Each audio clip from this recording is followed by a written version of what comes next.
যাকাতের কথা রব্বুল আলামিন বেশি বলেছেন কোরআন মাজিদের মধ্যে 32 জায়গায়, আর 28 জায়গায় বলেছেন নামাজের সঙ্গে যাকাতের সম্পর্ক।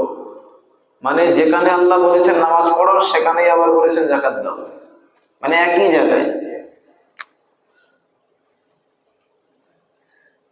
তারপরে রব্বুল আলামিন বাকি 4 জায়গা তিনি ভিন্ন করেছেন। এখন বলা বাহুল্য হলো এটাই যে আমরা যাকাত আমাদের আদায় হয়েছে কি না হয় নাই, বা যাকাত আমাদের প্রতি ফরজ হয়েছে কি হয়নি, এ বিষয়ে নিজেদের গচ্ছিত সম্পদ, এ বিষয়ে আপনারাই ভালো জানেন।